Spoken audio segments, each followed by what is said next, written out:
This is the ESOcast, cutting-edge science and life behind the scenes of ESO, the European Southern Observatory. Exploring the ultimate frontier with our host Dr. J, aka Dr. Joe Liske. Hello and welcome to this special episode of the ESOcast. Leading up to ESO's 50th anniversary in October 2012, we will showcase 8 special features portraying ESO's first 50 years of exploring the southern sky.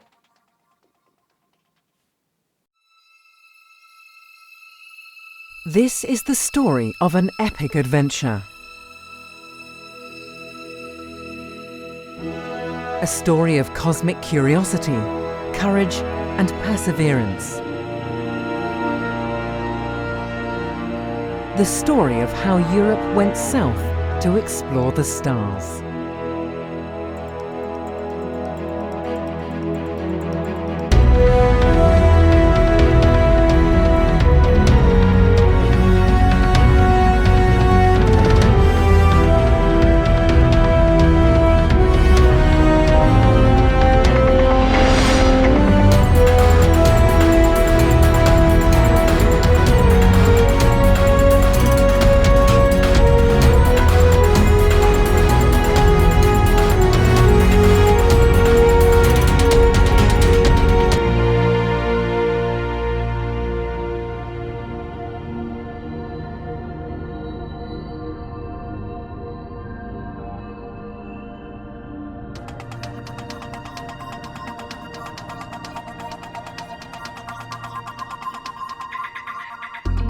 Welcome to ESO, the European Southern Observatory.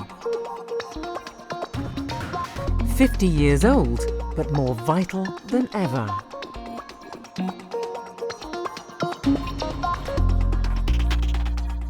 ESO is Europe's portal to the stars. Here, astronomers from 15 countries join forces to unravel the secrets of the universe. How? By building the largest telescopes on Earth, designing sensitive cameras and instruments, scrutinizing the heavens. Their work has looked at objects near and far, from comets traversing the solar system to distant galaxies at the very edge of space and time, giving us fresh insights and an unprecedented view of the universe.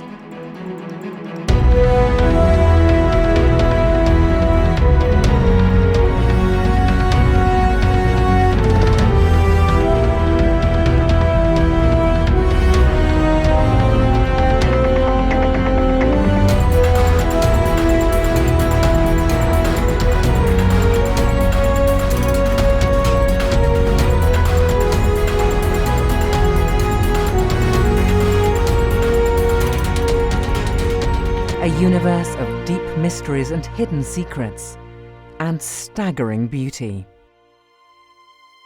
From remote mountaintops in Chile, European astronomers are reaching for the stars. But why Chile? What made the astronomers go south?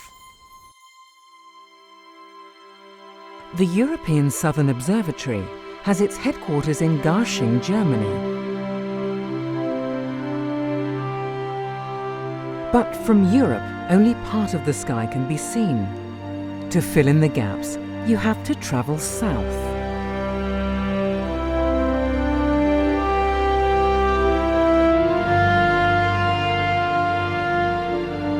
For many centuries, maps of the southern sky showed extensive blank areas, the terra incognita of the heavens.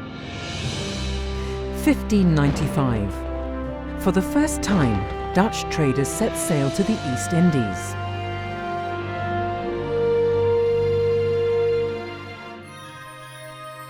At night, navigators Peter Kaiser and Friedrich de Houtman measured the positions of more than 130 stars in the southern sky.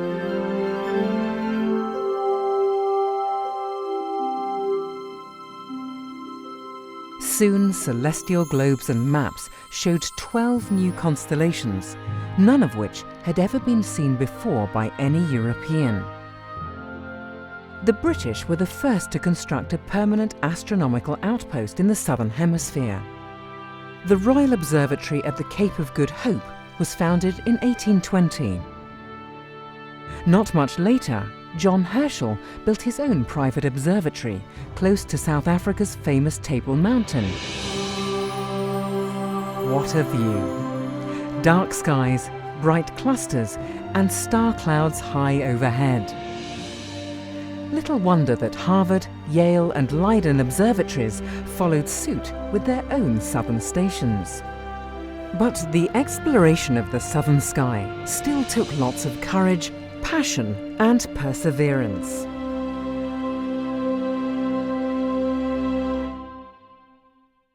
Until 50 years ago, almost all major telescopes were located north of the equator. So why is the southern sky so important? Well, first of all, because it was largely uncharted territory. You just can't see the whole sky from Europe. A prominent example is the center of the Milky Way, our home galaxy. It can hardly be seen from the northern hemisphere, but from the south it passes high overhead. And then there are the Magellanic Clouds, two small companion galaxies to the Milky Way. Invisible from the north, but very conspicuous if you're south of the equator. And then finally, European astronomers were hindered by light pollution and poor weather. Going south would solve most of their problems. A scenic boat trip in the Netherlands, June 1953.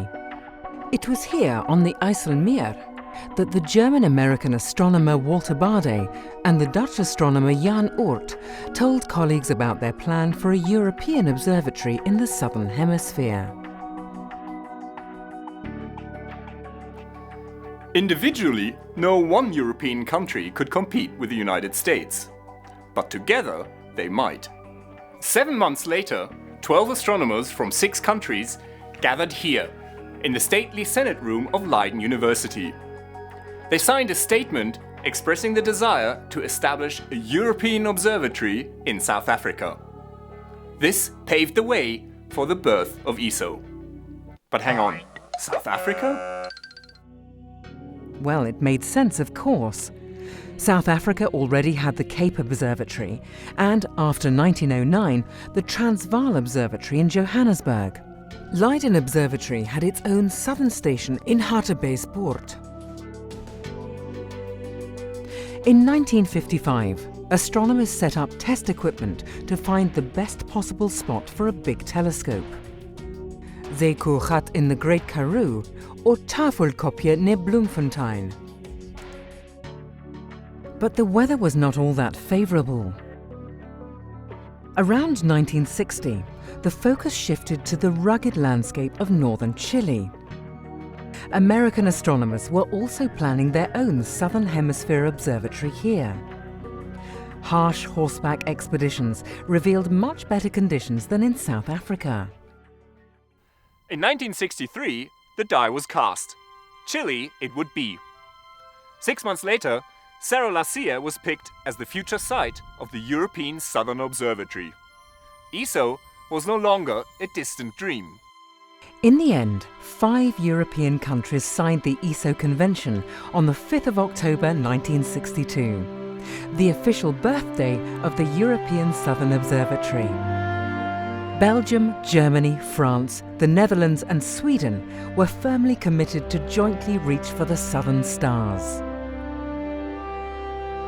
La Silla and its surroundings were bought from the Chilean government. A road was built in the middle of nowhere. ESO's first telescope took shape at a steel company in Rotterdam. And in December 1966, the European Southern Observatory opened its first eye on the sky. Europe had embarked on a grand voyage of cosmic discovery.